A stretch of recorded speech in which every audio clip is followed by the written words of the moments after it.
Assalamualaikum warahmatullahi wabarakatuh. Assalamualaikum warahmatullahi wabarakatuh. Oke, kembali lagi bersama saya Mahari Sekretaris SPD. Kalau biasanya saya membuat video itu untuk video pembelajaran siswa, akan tetapi kali ini sedikit berbeda. Saya kedatangan seorang sahabat, saudara. Bisa dibilang kita pernah menempuh pendidikan di tempat yang sama dan tinggal di satu tempat yang sama.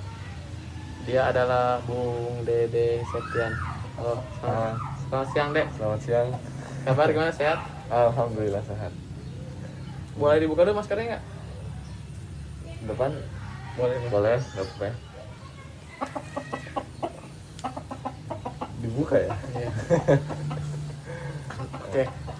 Jadi saya jelas beritahu dulu. Jadi Kang Dede Septian ini pernah salah satu sarjana pendidikan dan pernah bekerja di LIPI Bandung ya, LIPI, Lembaga Ilmu Pengetahuan Indonesia Bandung, dan Pusdiklat Bandung, dan sekarang bekerja di desainer interior ya, di salah satu perusahaan ya.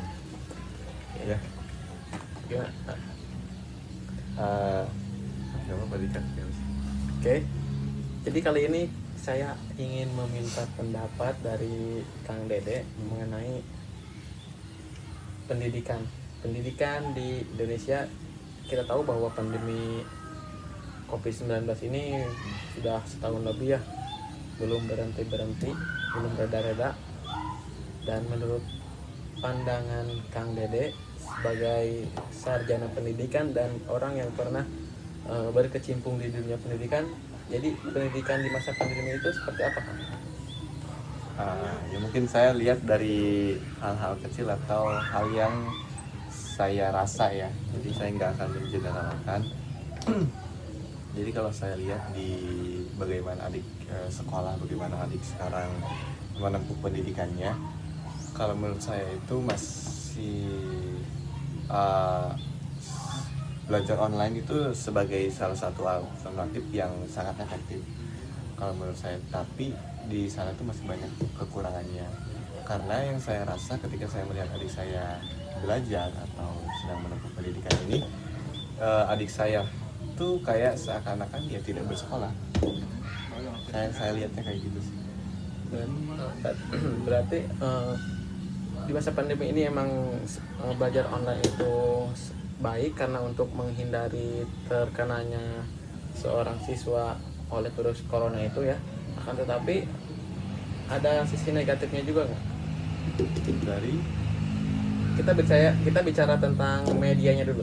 Media yang digunakan untuk belajar online itu, karena saya mengajar di salah satu di SMP Islam Parisnya itu menggunakan seperti WhatsApp, terus YouTube, Google Classroom, Zoom, Google Meet. Nah itu, tapi masih ada saja anak yang menurut saya kurangnya sopan santun, tata krama ketika mereka belajar secara daring. Menurut pendapat Kang Dede sendiri gimana mengenai media yang digunakan?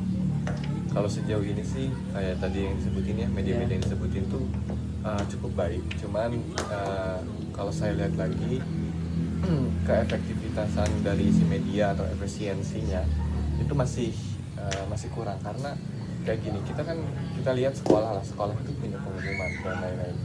Kalau misalnya dari WhatsApp, dari Google Meet, itu kan sangat keterbatasan dari siswa sendiri tahu informasinya, karena tidak ada ruang yang cukup buat manajemen dari seluruh dari guru, dari siswanya sendiri kayak gitu. Dan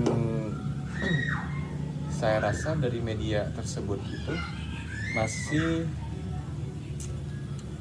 harus banyak yang diimprovisasi, atau mungkin dari pihak pendidikan atau individu dari setiap gurunya itu lebih melek dengan teknologi lagi sih, karena masih banyak aplikasi seperti Discord dan lain-lain di luar sana yang lebih bagus dari manajemen si medianya sendiri. Oh, jadi selain media-media yang saya gunakan tadi seperti WhatsApp, Google Classroom, Google Meet, Google Zoom dan yang lainnya, ternyata masih ada suatu media lain yang bisa digunakan ya. Iya, karena dari 4 media yang tadi disebutin, Iya. 4 ya, Iya. itu bisa sama Discord itu semuanya bisa dihandle. Berarti namanya Discord ya. Discord. Oke, nanti mungkin bisa saya coba iya. dan saya minta pendapat dari Kang Dede tersendiri. Nah, mengenai tentang Discord tersebut, saya ingin tahulah kelebihan dan kekurangan dari Discord itu sendiri. Menurut Kang Dede bagaimana? Oke, saya juga emang nggak lama gunain Discord. Jadi di Discord itu kita tuh kita bisa buat grup, kita bisa jadi admin. Nah di Discord ini kelebihannya ya. Ketika kita buat grup, kita tuh ada role itu kalau kita sebut tuh peran. Nah peran guru, peran kepala sekolah, peran siswa itu tuh semuanya bisa diatur, di manage dalam satu aplikasi. Jadi kalau misalnya kita sebagai siswa, kita cuma bisa ngelihat di channel ini, atau misalnya kita punya ruangan masing-masing, kelas A, kelas IPA A, kelas IPA B, Ya. kayak gitu. Itu tuh bisa semuanya dengan mudah banget bisa dikontrol oleh si pengurus kayak gitu. Dan dia juga punya ada siaran langsung, bisa dengerin ceramah bareng-bareng. Itu tuh ya secara gratis kita bisa dapetin kalau sebenarnya kita bisa memanfaatin media tersebut sih. Menarik sekali ya. Dan ini, ketika saya menggunakan media seperti yang saya gunakan sebelumnya, itu seperti WhatsApp, Google Meet dan sebagainya, menurut saya beda sekali ketika anak belajar secara offline ya. Karena ketika belajar offline, jadi ketika si anak bertemu itu bisa sapa dulu, salam dulu. Nah, ketika pada masa pandemi ini ya, saya rasa anak-anak zaman sekarang tuh seperti kekurangan sopan santunnya, tata keramanya. Jadi ketika misalkan ada tugas, hanya langsung lewat WhatsApp. Nah, si anak itu tanpa ada salam terlebih dahulu, langsung saja, Mister atau Pak, tugasnya halaman berapa?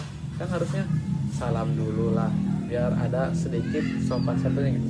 Menurut Kang Dede sendiri, apakah emang pembelajaran secara online ini membuat anak tidak mempunyai sopan santun dan tata krama?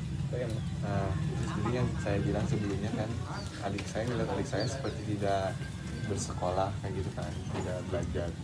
Jadi yang saya rasa tuh mungkin di situ ada in touch atau sisi yang hilang dari pendidikan yang biasa kita lakuin di sekolah kan. Kita gunain salam gitu. Nah, hal ini tuh mungkin berubah karena memang kita terbiasa dengan tidak bertemu, atau kalau menurut saya sih lebih tepatnya peran guru tuh sekarang tuh agak tergeser. Jadi mungkin yang lebih berperan dari pendidikan saat ini itu adalah keluarga ataupun ya orang tua. Nah, kalau itu saya setuju sekali ya. Menurut saya emang ketika di masa pandemi ini anak lebih banyak berinteraksi dengan keluarga. Jadi mungkin masalah sopan santun atau tata krama, selain di sekolah kita mengajarkan lewat online juga, mungkin yang berperan penting atau berperan lebih banyak itu keluarga gitu. Gimana menurut? Kalau iya itu benar banget ya, kalau misalnya peran keluarga itu sangat dibutuhkan sekarang. Karena kan pertama, siapa lagi sih yang bisa mendidik kita di rumah gitu kan, siapa lagi kalau bukan keluarga kita sendiri. Nah, Dan saya ingin menanyakan ini, menurut Kang Dede ini peran keluarga di masa pandemi ini untuk mengajarkan seperti kesopanan, tata krama itu bagaimana dalam sebuah dalam pendidikan dalam keluarga? ya kalau menurut saya sendiri ya itu peran keluarga itu sekarang itu sangat penting kan. Dirasa ketika kita sekarang pandemi kan kita banyaknya lockdown kan, bisa keluar rumah kayak gitu. Nah, peran keluarga kalau misalnya kita nggak ada sama sekali yang yang kayak memiliki pendidikan atau pengetahuan, dan terlebih itu kan masih belajar ya adik saya tuh, yang kayak nantinya dia nggak punya yang dibilangin Kang Darus kayak gitu, dia lupa dengan sopan santunnya, banyak lupanya karena dia sudah tidak lagi diajar oleh sosok guru gitu secara langsung. Oh jadi intinya tidak ada yang bisa menggantikan sosok guru ketika belajar secara online. Iya, Setuju? harus, ya setuju, harus didampingi sekarang, perannya diganti, peran guru diganti oleh orang tua. Oh iya. Oke, jadi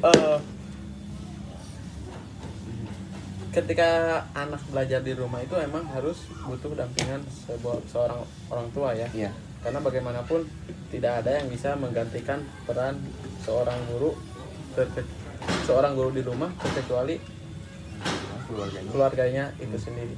Iya. Oke, jadi kesimpulan yang saya tangkap dari pendapat dari Kang Dede ini, jadi bahwa pendidikan pada masa pandemi ini sejauh ini masih memerlukan bimbingan dan dampingan dari orang tua ketika belajar di rumah, karena bagaimanapun ketika belajar online tidak ada yang bisa menggantikan peran seorang guru. Iya. Oke, terima kasih untuk Kang Dede atas waktunya. Ya, semoga pendapatnya ini bisa bermanfaat untuk khususnya bagi saya dan umumnya untuk seluruh penonton yang menonton video ini ya. Amin. Oke. Oke, terima kasih.